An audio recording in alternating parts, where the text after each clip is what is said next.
evening, everybody. I welcome you all to World Sparky Baat. This is our online session and we welcome you after a week. But we are back. And this is your host, Archana Malhotra. We discussed in our first meeting with Mr. Sharma that renewable energy consumption in India is only about 8%, of which solar energy has a 36% share. So India's energy consumption of its solar energy is just 2.9% a part of it. But cost, consumption, energy, and installation, we shall discuss it all with James and Tanya. I request you to keep your lines on mute, but do type in your questions. We'll pause for the question answer breaks as always. And intro of them, not that any of them need an intro, but after many years in the consulting wonderland of BCG, Tanya and James were lured by the aura of entrepreneurship. One day, coming out of Starbucks, cuffing in the smoke-filled air of Gurugram, they had a eureka moment.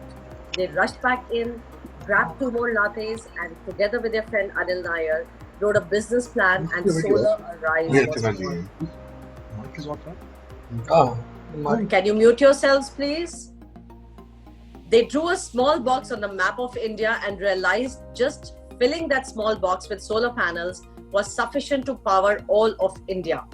Their goal is to move India to a low-carbon development path and look forward to the day when every light in WorldSpa and the whole of India is powered by the clean energy from solar plants. Tanya Singhal has an engineering degree from IIT Delhi. She's also been recently awarded the Woman of the Year in Solar in India. James has an electrical engineering degree from the University of Waterloo, an MBA from the Wharton School, and an MA from Johns Hopkins University. Welcome, Tanya, and welcome, James. Thanks, Archana. Thank you. Thank you so much. That's fun to be here. And I'm really happy to host you guys. James, the James. Okay, so we start with the first question, and I start with you only, James. From the consulting world of BCG to Solar Arise, how did you get this idea? Because I know that quitting a job is not easy. Starting a new venture at that age, maybe 40, I don't know which age, but around 40 or whatever. But starting a new venture is not easy. How did you do that? Where did you get the idea from? So first leaving BCG, I came to start BCG in Delhi, and we started with 10 people and had this amazing opportunity to hire incredibly smart young people. And there's a point at which you realize that the best way for those smart young people to take the thing forward is for you to leave. And so I realized I was standing in people's way, and it was time for me to look somewhere else. And at that time, when I looked around, I saw that climate change was an issue that was really big, growing, but nobody was really paying attention to it. This was 11, 12 years ago. There was a lot of discussion, but no action. And India was going to be the place where the whole world's climate battle was going to be fought. So I just did all the numbers and said, well, if we don't solve it in India, we're not going to solve it anywhere in the world. And so the first goal was to find out, how do we get renewable energy up and going so that we can shut down every coal plant in the country? So that became kind of the guiding mantra. And then after that, we built a business plan, and slowly it started to expand. Tanya, you were 25 and you had just 4 years work experience. What made you quit your job and join James and Anil? Wow. The way you say it does sound a little scary, but it was very intuitive at that point of time. That's a big step for you and for them too, to choose you. I mean, you have to have that, grit and that energy and that zing, of course. Well, I think we may have to go back a little bit in my history to get that, So, like you mentioned, I had gone to IIT, and right after IIT, I went to BCG. And I think 4 years at BCG is like a decade at any other firm. You work across sectors, you work across Fortune 500 companies, you do everything you can think about, whether it's strategy, implementation, and all of that. And given it is consulting, there has to be a slide, right? So there was this one slide, and I would ask James if you could show that to everybody. That changed everything for me. If you see the slide, you see the map of India, and this is the solar powered map of India. And in this one small box, this box in red with the white thing, if you just power this box with solar panels, you have enough power to power the whole of India. I still remember in 2009, I saw this slide and I was like, oh my God, really? I was like, why are we not doing this? At that time, solar power was 17 rupees a unit. And at BCG, we did a prediction to say solar power would be 5 rupees a unit in 10 years. Today, we have beaten that price by 2 rupees. And, at that time, I was like, everything is there. There's an opportunity. All we need is people to jump in and do it. Thankfully, I had worked with James for over 4 years at that time. He was passionate about it. And that was it. It was easy. And I was 25. I had nothing to lose. And now I look back, I feel great about it. Awesome. So I'll start with now. COVID-19, the whole world is undergoing a major shift. Why do we require renewable energy now more than ever? And I want you guys to tell me from the international scenario and the Indian scenario.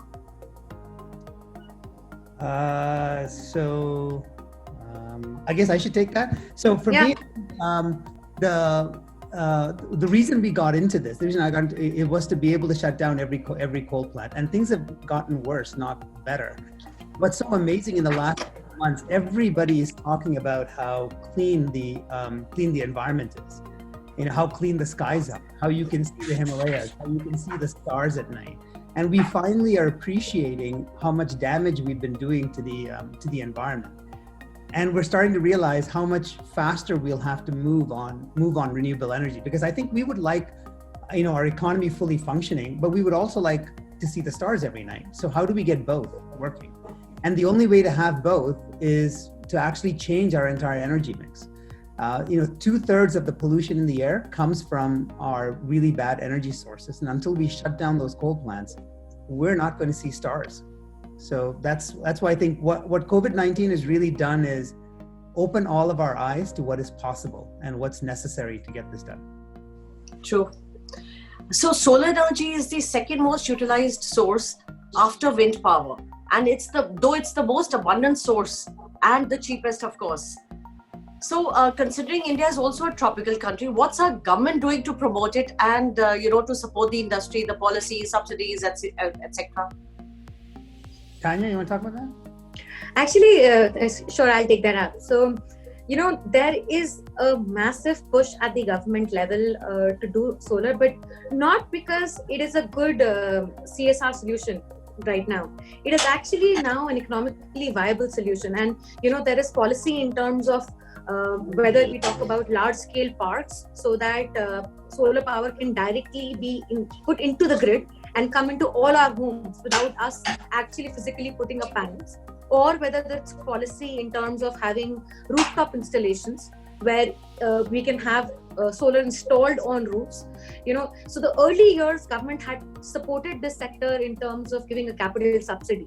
But over time, like I mentioned, the pricing has changed. And given that now it's become as good as a tendering phase for any other source of power. And the only thing government has to do is buy power at a cheaper price than coal and integrate it into the grid system. So that reliance has changed. So that focus that you needed is now more in terms of, are we ready to, because solar is still daytime power. So it does has impact on the grid. So is the government ready to accommodate that, schedule that? And that's the last level of push that is. So there is policy level intervention in terms of grid connected power, rooftop level, financing supports that government gives. So there's a full regime and a ministry. Actually, there's a ministry behind it, Ministry of New and Renewable Energy, which focuses on it. So just on that, we're actually the only country with a Ministry of Renewable Energy and the first country to ever have one. Okay, so it's a very capital intensive industry, right? Yeah, lots of money. Yeah, it's actually all, so solar works in a way that almost 98% of the investment happens upfront. So to give you a perspective, a 1 kilowatt plant will cost almost 5 lakh rupees, and a house load is typically 2 to 3 kilowatts. But it's almost like a fixed FD kind of an instrument. You put in money upfront, and then it keeps giving you returns for the next 25 years, which is in the form of power. So typically the amount of money that you put in, it takes about 6 to 7 years for that money to come back in terms of the cost of power that you've saved. and then you have free power for 25 years. So that 5 lakh of investment for a 1 kilowatt system is a 25-year return, where 7 years is enough for you to get your money back. And the key part in solar is, the upfront capex, while that is a big number, it is really easy to maintain. The operation cost is minimal. It's like, say, 2% of this whole thing. All you have to do is to ensure that you're cleaning the panels, the original design is good, and the sun is shining. And thankfully, till God is kind and he's blessing us with the sun, we have this power, a clean source of unlimited power. That's awesome. So I'll come to the questions first, and then we'll continue. Mr. Krishnan is asking, given that quality of sunshine, the high temperature, and the high amount of dust, how does that impact the long-term break-even of such systems? So there's two things. One is economics. As Tanya said, typically you can get all your base money back in 6 to 7 years, and it's perfectly predictable. Once you build one of these plants, there's really no moving parts, nothing really happening. It just generates electricity. So, and then you get returns over the next 25 years. So it's economically very balanced. It's not like, if you were to invest in Google in 1998 and suddenly you make 10,000% profit in 5 years. That's not the way solar works. Solar is like a debt fund. You put money in the bank, you get a savings rate, right? And typically people will get 16, 17, 18% return, perfectly predictable over 15, 20 years. So that's how the break even works. 6 to 7 years, the money comes back and then it works. So all the questions that Mr. Krishnan asked about dust and the location and the heat, all that is accounted for in this. Yeah, and the economics may change for certain locations. For example, if you are out in a desert, putting it up vis-a-vis in a city, the break-even period might change slightly, but the key is you're looking at a 25-year perspective. In that 25-year perspective, a few months here and there doesn't change much in terms of the returns. It's not a valuation game. It's every penny that comes in out of it. So the second question is, what's the future disruptive tech in this industry? Oh, that's mine. So that's what I love. Tanya loves all the numbers and the money, the technology. And that's how so I think there's some really interesting things happening. One is, of course, there's interesting to me, boring to most people. The semiconductors used in panels is changing, and so the price is going to come down. So that's just cost. But the other really interesting thing is two things: is storage and data science. So there's a lot of questions I see coming up on storage. We expect in the next 2 to 3 years, we'll start deploying large amounts of storage systems. We're planning that in our plants as well. And in 3 years, we should be able to deliver storage-based solar power cheaper than coal, which is really, revolutionary when you think about it. But to do that, we also need the second tech, which is data science. A lot of people know about data science in financial services. They know about it in consumer goods. But there's a whole area around deploying data science in solar to be able to manage the capex. You mentioned capex is really high. Well, really, if you just throw lots of money at this thing, you can easily solve the problem. But the advantage of data science is you can actually reduce the amount of capex and still get the same amount of output. So those kinds of, it's brand new stuff. And by the way, India is leading in this work around the world. Yeah, I did that too. When are we going to get off the Chinese dragon for supply of the panels? Tanya goes and buys this. Well, so, till now, that is true that, most of the panels and the panels that you see behind us, even these, they have come from China. But as we speak now, there is a big thrust of manufacturing in India. And, today we almost have a 10 gigawatts of installed capacity in India, where the modules are of supreme A-class quality. The only thing is they're slightly expensive from vis-a-vis the Chinese modules, but even that price curve is going to come down as this demand and the supply increases. So that's there. But the dragon would kind of remain for a little bit because the demand you have is way more than 10 gigawatt. So a portion of it would still come from there, but the Indian module industry is big and large enough to supply about a 10 gigawatt today. And for sure, we would expect much larger capacities to come in the future. And the Prime Minister's Make in India will also work probably. Oh, for sure. And after the present era, people want to touch China with the pole stick, the pole being more than 6 meters long. So yes.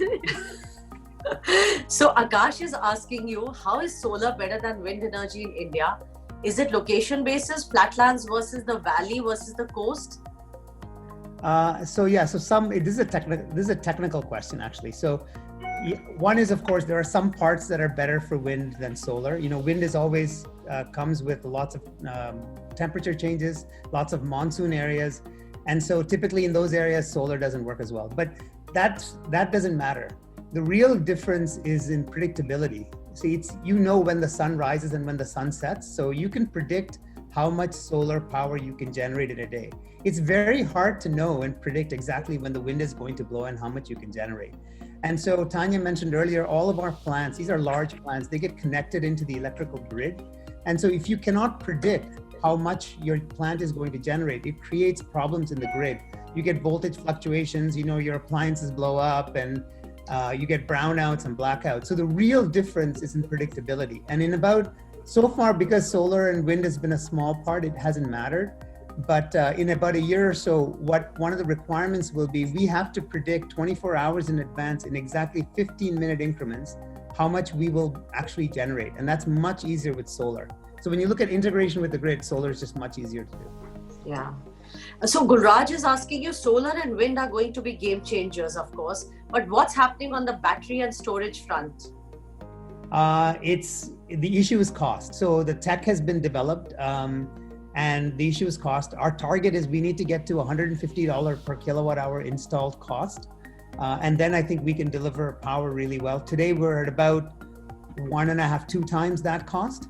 But to give you an example, a couple of years ago, we were at 4 times that target. So it's coming down. So we still see a couple of years before it comes down. The tech is developed, the only issue is cost. Yeah, and just to add to that, we look at cost in that perspective. There's been a recent bid where, along with storage, people are offering power at 4.5 rupees. And that's the price at which a new coal plant is generating power. So while we compare it to 3 rupees, it appears costly. But there is a time when you will get 24-hour solar power at, a 4 rupee, 4.5 rupee price in, say, a year or two from now. So, Condi Tandon is asking, how do you make money, and this at ₹3 per unit?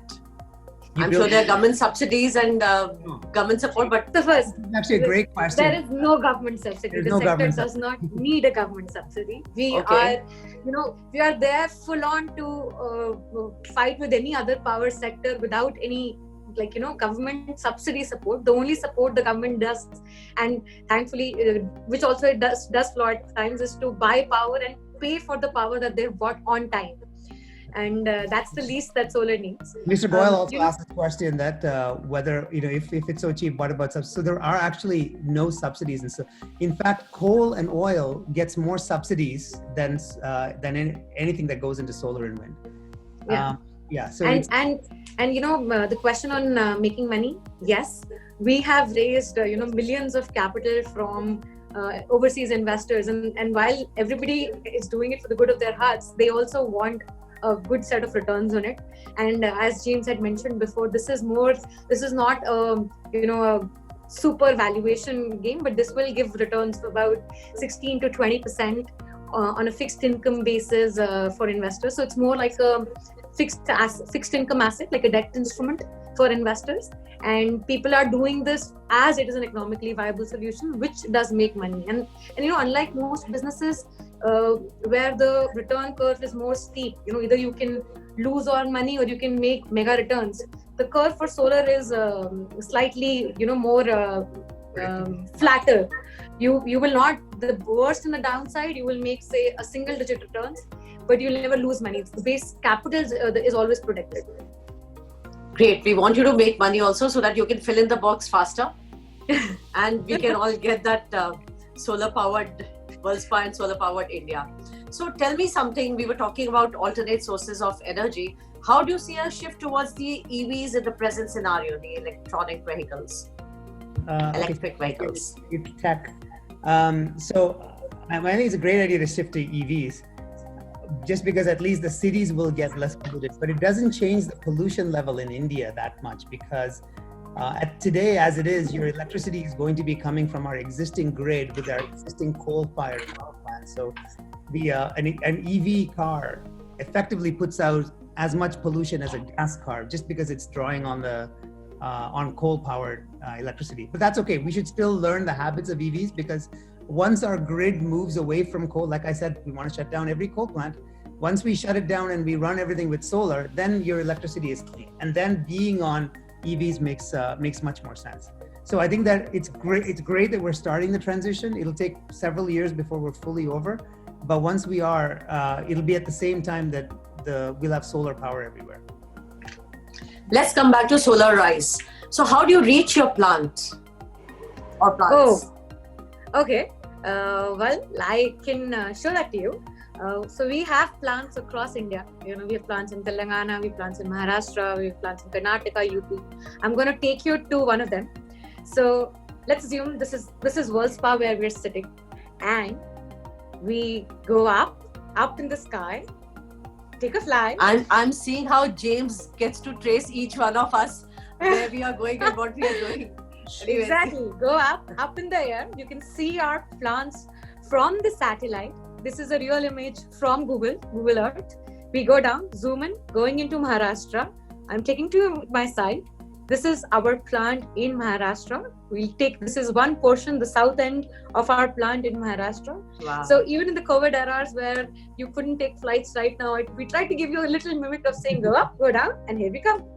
So typically we'll take a long flight, and then there'll be a road journey of anywhere about 4 to 6 hours to get to our plant from the nearest airport. And how often do you go there? I mean, one of you, how often do you visit? Well, James doesn't want to come back. So for him, I would say once in 2 weeks. For me, once in a month or twice, once in 2 months. Because you're busy crunching numbers back home. Yeah, that's I would have said busy playing poker, but yeah. Busy crunching I would have said I wish. James doesn't come, he doesn't want anybody else to play. So anyways, so are there robots to clean up the plant? Oh yeah, okay, I have to show you this. This is like, hold on. Let me show you my robots. Yes. So when it comes to technology and toys, you should see the bright spark that comes into his eyes. Okay, so Yeah, so no. this is the plant that Tanya showed you. You notice they were all in really neat rows, right? Okay, so the best way for a solar panel to generate electricity is if it's pointing towards the sun. But the problem is, once you set this up, the sun, it rises in the east and sets in the west. So we actually have a robot that moves the panels. Watch what happens to these panels across the course of the day. See it tilting? As the sun rises, so it's noontime right now, straight up ahead, and you can see the shadow as it moves, right? So this is taken across the course of a day.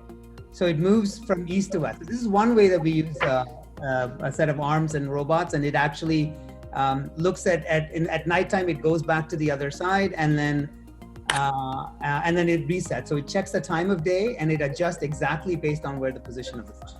So this is one thing that we do. The other thing that we do is, so this particular plant in Maharashtra is in a place called Beed, Latur, and you may have heard of Latur. It's an area that's drought-ridden, and so it's very hard to get water. And so typically most of these panels are cleaned by water. This particular plant is a 300-acre plant, and it requires a lot of water to clean these panels. So it would be a crime actually in the drought-ridden times to be using water to clean these solar plants when people are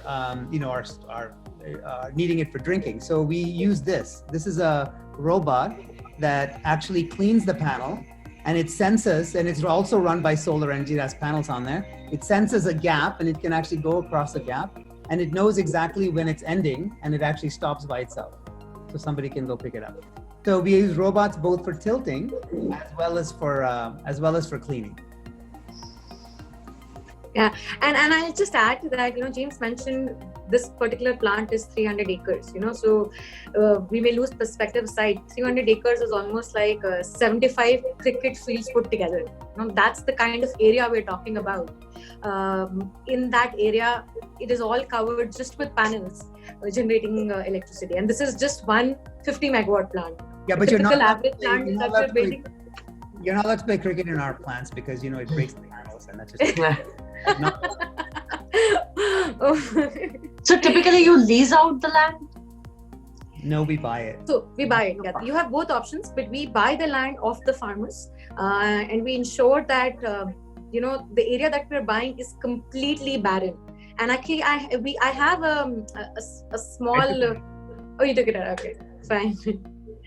So basically, the area that we have, we think about it as like plain barren land, nothing, no inhabitation, no trees, not like just minor shrubs, bushes, completely wasteland. And there is just massive, that box I showed you, huge amount of land available in India, which is sufficient, and you don't need. So just curiosity, what is the percentage of cost that you put into land?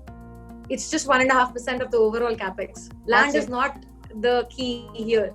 The thing is, you're not because building it's barren land a mega anyways. plant in Gurgaon, right? You're building in the middle It's of barren, nowhere. yeah. Exactly. In the middle of nowhere. Yes, that's why I'm like, the nearest airport is 6 hours away. So yes. So how have you worked to provide solar energy in WorldSpa, and how is it helping each one of us in terms of cost and convenience? Okay, so a lot of people have been asking about solar in WorldSpa for many years because the government had these programs and subsidies, but for a long time the cost was very high. So we've always been pushing back on it because we typically pay 6 to 8 rupees a unit, 6 to 7 rupees a unit, and then we have some diesel as well as 12. But we weren't getting solar at that price anymore. In the last few years, the cost of solar has dropped a lot. Like Tanya said, we don't do rooftops, we do these large fields, and we're signing contracts much below the price of coal, which was our dream anyway. So which has been really helpful. But the rooftops are much harder. You see, there's two issues with rooftops. One is none of us live in the desert. We all live in cities. We all live in cities where there's cloud and smog and fog. And all of those things makes the production much less, and that means the cost of each unit of electricity is higher. The second is the size is smaller. So our rooftops are very small. We can't actually fit very large scale panels and power output like we would in Maharashtra, 300 acres. And so again, the cost is high. So we now have it at a fairly low cost. Last month or so, we've gotten some excellent quotes.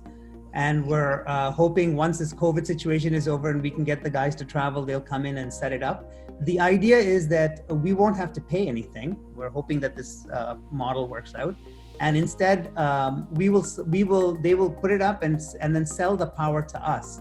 And they'll sell it at about the same price as what we're getting off the grid. And the idea is over 7-8 years, we'll end up owning the asset ourselves. So that's what we're working on.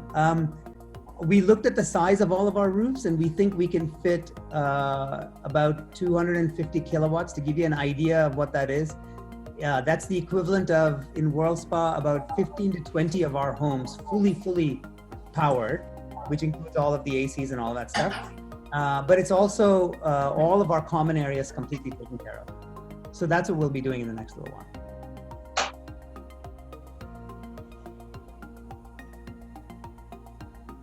Archana? So I missed a part of what you said, and I want to ask you, just now there was no electricity for a couple of seconds, and what happens? What happens when we are? So I got disconnected. So what happens when we have solar panels installed? What a great question. Okay, so this is actually one of the dreams that we have, but we're probably several years away from making this business model happen. So we've put up plants in Maharashtra and Telangana and all these places. Your voice is breaking, James. Is it? Yeah, it's connection is a little bad. Oh, how is it now? Better. Okay. Much better. Yeah. Fingers crossed. Okay, so a lot of our what's part of the business models that we want to do. See, we connect our plants into the grid. And WorldSpa is also connected to the substation. So if the power goes from the substation, it doesn't matter what we're doing in our plant in Maharashtra or Telangana, we will lose power. So having our rooftop is helpful because in the daytime, if you lose power, it's okay because our roof is generating the power to supply it, right? But what's more interesting, what we really want to do is to be able to put up a large battery bank in WorldSpa and get rid of those diesel generators. If we can do that, then what you just saw happen, what you experienced will never happen again. And battery power is getting to that point. And then I mentioned data science. We use data science to manage the battery and the grid power and our solar power. So you never experience a power outage like this. You'll never feel it. James, can you repeat it? Can you repeat it? Yeah. You use data science too? Yeah, you use data science to manage your battery, solar power, and the grid, so you never feel this outage that you're feeling now. Okay. So again, coming back to WorldSpa, what is the what will be the cost? I mean, for us, I'll take us as the consumer, right? Yeah. So what is the cost difference? Well, so there's two ways to look at this. The way we've done this is there'll be zero cost difference. So whatever we're paying today to the grid is the same thing that we will collect from everybody. Okay, and we'll use that to pay for the panels themselves. So in 7-8 years, we own it. Did that come through okay? Actually, I lost your voice in between. I don't know why. Okay, a couple of people were nodding, so I don't know who I lost. Yeah, people are James, we slowly lost you joining completely. back You'll have because to repeat there the was whole. no electricity. I think it's If in you the can just repeat the last answer, it'll be nice because how have you worked to provide solar energy in WorldSpa? Just quickly repeat it because in terms of cost and convenience, it'll be great. So the cost has come down. And the fact that we'll not need any UPS. Yes, exactly. So one is the cost has come down. So we're going to put up rooftops, but we were still reliant on the grid. In about 3 to 4 years, if we can replace our diesel generators with batteries, which is what the plan is, then we won't have this power outage that we just experienced because the batteries are called online, so they'll switch over automatically. And so that's what we're working towards, but it's still 3 to 4 years away. Now, in terms of cost, the idea is that we don't pay any more than what we're paying today. And we collect all that from what we're paying today, we collect that, and we use that to pay off the solar plant.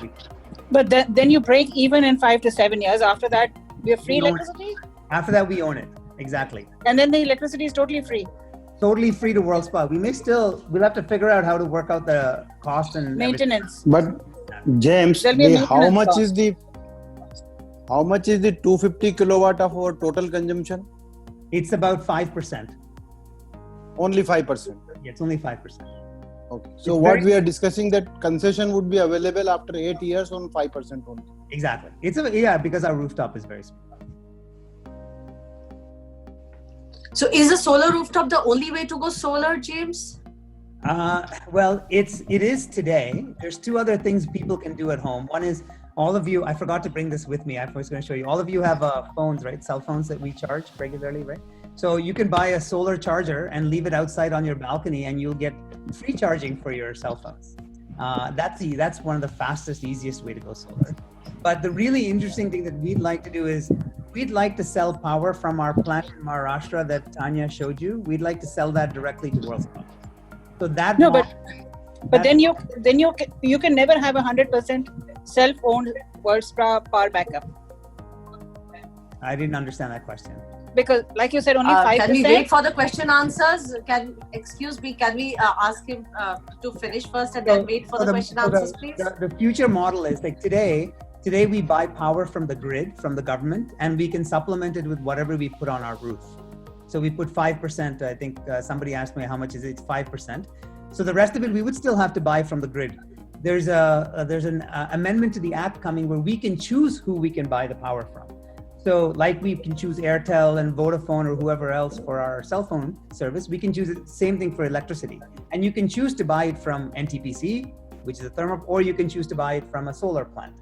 And so because that choice comes to us, we can now choose to buy it from any one of these, different renewable energy players as well. So once you have that choice, then WorldSpa could go 100% renewable by choosing who they buy it from. So I'm going to just some of this might be a Now I think Archana is breaking up. end customer living in it. Can I switch to what extent? Sorry, Archana. Convenience also, needs to be included. Archana, I guess you're breaking in between. So as an end customer, living in an apartment, can you please explain? Maybe a little bit of it is a repeat. Yeah, so as an end customer living in an apartment, really your only choice is we do the rooftop. You switch to like small solar energy rechargers for your phone, and you wait to be able to buy power directly, like I said. That's really the, and this third piece is really the big piece. As I said, 95% of what we buy, we will not be able to source from our rooftops. We have to buy from the market. What we really need is choice as to where we buy it from. And that choice is coming. So now I come to everybody's questions. Rohit Bhandari is asking you, are there polysilicon manufacturers in India, or are the solar panels currently all imported? Well, I'll take that up. There are manufacturers in India, both at a cell level and also for the whole module or the panel. There is almost 10 gigawatt capacity of modules being produced in India. To give you that perspective, the whole of Worldspa roof, we said, can take 250 kilowatt. So 10 gigawatts is 10 into 10 to power 6 kilowatt. So that is the amount of panels being produced in India. It's sufficient to power like almost a billion roofs. So the next question by Mr. Goyal, I think James has already answered. 250 kilowatts is how much of our total connected load? 5%. 5%. 5%. So Akash is asking, for the batteries, will there be one bank or two banks, one for backup of the first? So the way the batteries are sized, it's usually not that way. A battery backup to a battery backup. So we size it based on the load that we have here. So typically we will probably have the equivalent of a 20 megawatt hour battery bank. That's about how much we need to deal with all the downtimes. And it's one single bank. And Modi is asking you, what about solar cladding on walls? Walls. Oh yeah, this is actually, if you've gone by Medanta, just opposite Medanta, there's a building. It's a solar building, and all of the sides are all solar panels. It's a really good. It's a funky idea. It's incredibly expensive and not very economical, because those panels are still expensive. And when you put it on the side like that, it doesn't generate as much electricity as if you put it on the roof flat. And so you're actually compromising generation efficiency for something that looks kind of interesting and cool. So unless the cost of these panels, there are some really interesting ones like fabric panels and solar panel paint, where you can literally paint the outside of your wall with solar cell and generate electricity from the paint. But all that is like years and years away.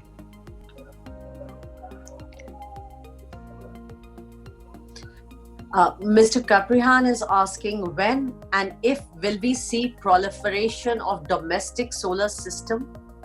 So I assume Mr. Caprihan means home solar systems, right? And there are quite a few of these out there already. I think in most major cities, you'll see some of it happening. The most interesting application of this is in villages. So I work with an organization called Smart Power, which is looking exactly at village electrification, and there it's pushing out large domestic home solar systems. And you'll see that in the next, Tata Power, for example, is running a program to put out these in 10,000 villages in the next few years. So it's a massive program, and the costs are now cheap enough that it'll work. Okay, so now I want to ask Tanya a question. Tanya, you're the recipient of Woman of the Year award in the solar industry. Has the journey been challenging, Tanya? Can I show a picture? Yeah, sure, James, sure. Yeah, go ahead, Tanya. Wow. Yeah. Wow. Excellent. Proud of you, Tanya. Thank you. You and James, you're too kind. So share with us about your journey. Well, it has been like, so I mentioned I started doing this over a decade ago. I was 25. So, so people have this normal that it's infrastructure, it's like a man's world. I don't think any of that is true. So I think solar is completely changing that. I have been to meetings full of men, negotiated contracts. I've been to China. Yeah. Okay, James. So this is a meeting in the ministry going on. If you'll see at the top, the first person is our minister there and the energy secretary, and you see the whole room. It's full of men, and I'm there, and it's completely fine. I've been to China. I visited factories. I'm in room doing negotiations, and I think the industry is super supportive. You never feel it. It's like any other sector. All you need is that drive to keep going on. There are times, there are challenges. Like. We were raising money, we got issues. There are times when you feel low. What you need is an awesome team to have with you, who has your back to keep going on. It's like, to a certain degree, I say it a lot. For me, it's like raising a child. Sometimes you get super angry, you're like, oh, what's going on? And then the other times, the child smiles, and that makes your day. It's about persistence. So yes, it's... So you are talking of an awesome team. Does your team live up to your expectations? Well, I think I am a very... James, I hope you're listening. I would love... Good question. I would love a part of the team to work a little bit more at times. Okay, James? I'm going to come back. I'm just having fun. So I think we have been building our team also very differently. And one of the elements that you mentioned, we've actually ensured that a lot of women join me and us in this journey, and they see me. So seeing that example helps a lot. It's about COVID has changed the way people will now look at work. The flexibility you can look at in terms of working from home, working at different timings, and having an empowered view. So, for example, for us, all our plants are at remote locations, but at each point of time, we can see live how each plant is working. So that doesn't need us to be sitting in, say, a particular office or working exactly at, say, a 9 to 7 job. It can be any time. So that gives you that flexibility to choose what you do when you do. So the international average of women working in this industry is 32%, and the Indian average is only 11%. Has it been really challenging at times? I know you've cakewalked through meetings and everything, but I remember you discussing that initially it was challenging. See, I have been to sites. When you are at the site, it is new for the whole village to see a woman dressed up out there. They've not seen that. Sorry? Safety? Well, thankfully, I have never ever felt the need of the safety, because people, when you enter a village and you are there to help them, support them, and change the way their whole power system will work, they welcome it with a lot of open arms. We were at a school last year, and we powered that school with solar, and you should have seen the excitement with which people came over. They were ready to jump to say, oh, it's like somebody has come up with all of them had a cell phone, but they didn't have power to charge that cell phone. So that is the thing. When you bring in positivity, people take that positivity. There's a slight hesitation before when you enter there, but in a few minutes you start feeling, yes, the happiness that comes is, I'll tell you, when I was at my first plant and I saw the meter moving, it was almost like my heartbeat was going zoom. It's like, and that's what keeps you driving. Then you don't worry about safety or how many men are there in the room. At that time, it's just that elation that you get, which is like just out of the world.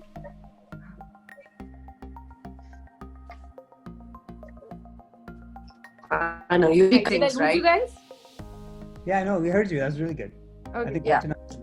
So my next question, Tanya, your message to the budding women entrepreneurs of our community. Ooh, wow. Okay. You are an example for all the youngsters. Well, Actually, women and men both. So first of all, I would say that at least I've been really lucky to be working with a team where there is no differentiation between a man and a woman. So I've never ever felt that before, and thankfully, and that's what I would encourage people to first think about. It's sometimes our own constraints that we put ourselves into. Like Maggie said, just do it.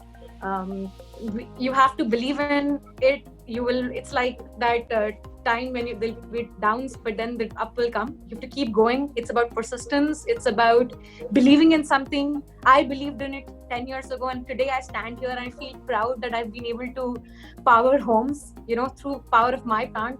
I'm waiting for a day you'll switch the light on and you'll say, oh, ye pata hai, ye Tanya or James ke plant se aa rahi hai. And that's what keeps driving me. There are times when I'll come back home tired at 11 o'clock thinking, oh shit, I wanted to go play poker, and then I'll think, koi baat nahi, kal everybody will say, at least she was doing good. So that's it. You have to you'll get some, you lose some, but you have to keep going on.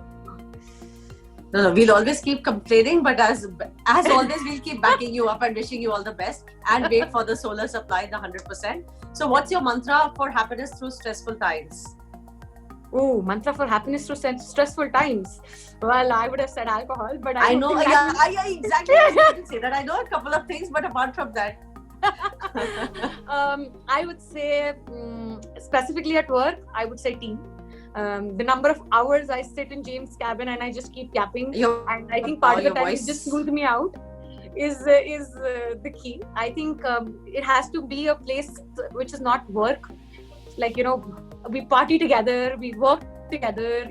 That thing has to change, because if it starts feeling like work, then it brings an energy which is very different. I think that's the core for me, and that's the core that keeps me driving also. It's not about you will create something if you're enjoying it, and you enjoy it if you're working with people you like spending time with. I'm excited to get up and get onto my VC right now these days, where like the weekend feels like shit. I want to see my team, because that's like an extended family now. So that's, I think, what keeps me driving personally.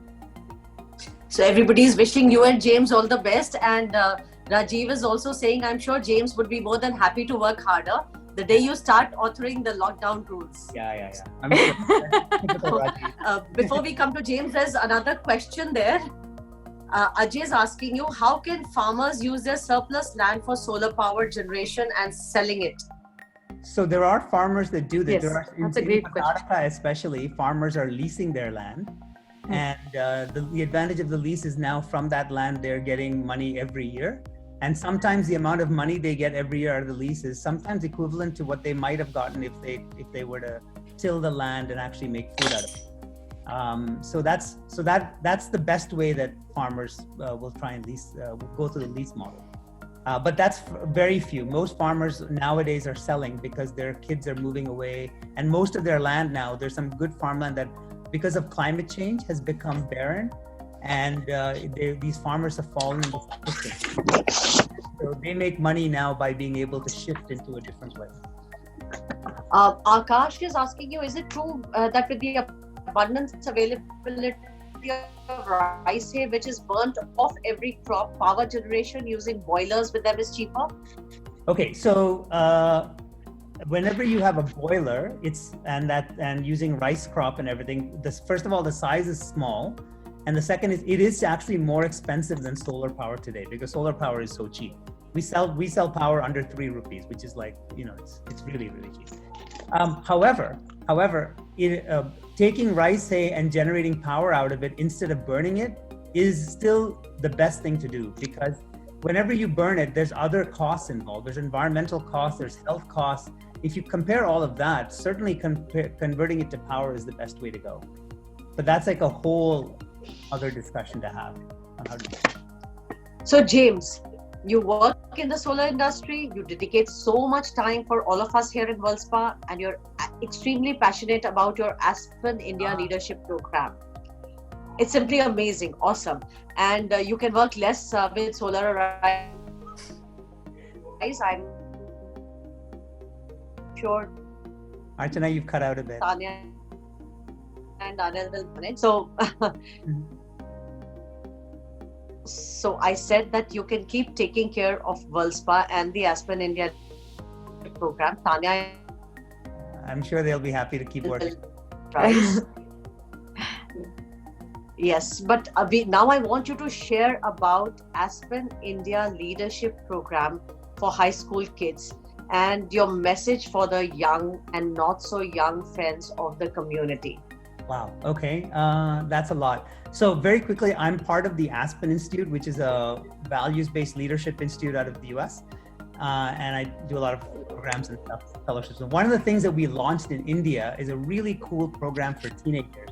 And I know that Archana, your son, and Anuradha, your daughter, and many other kids from World Spa, Manisha, your daughter, Anisha had also come, lots of folks had come.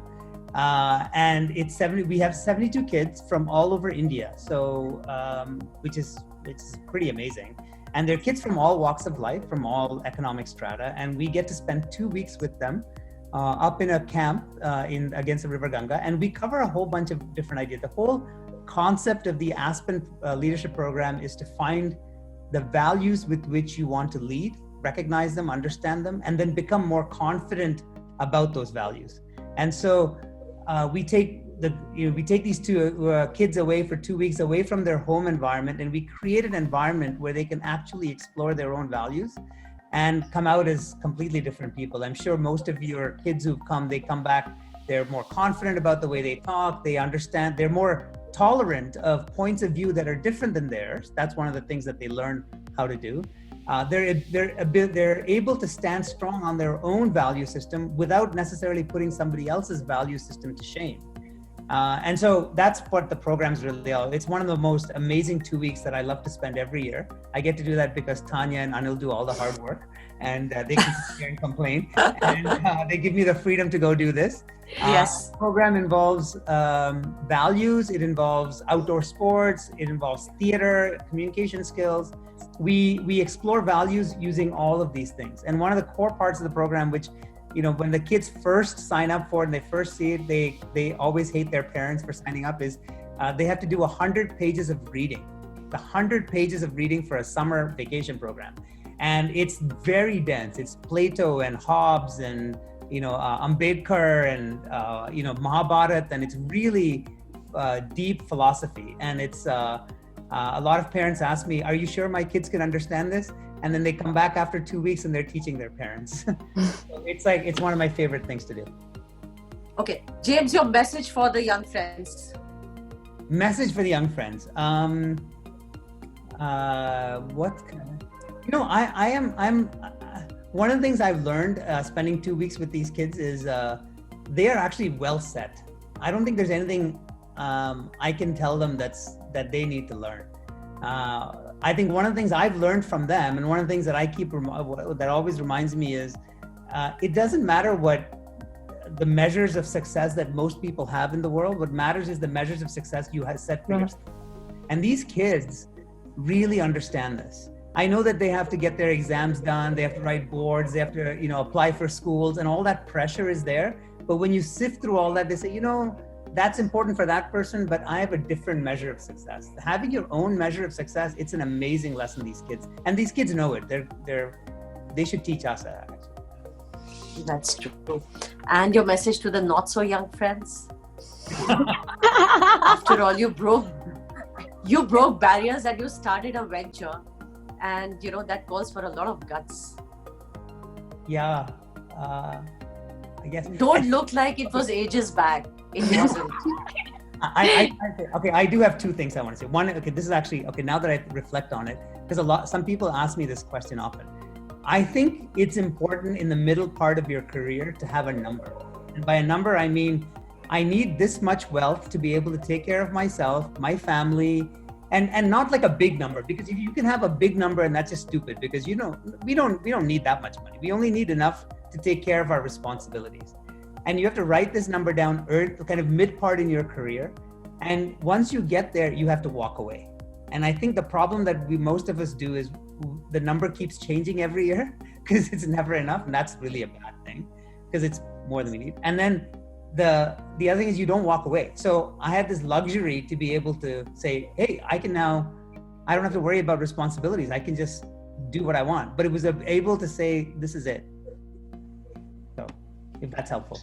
So James, your energy, your dedication, everything is just awesome.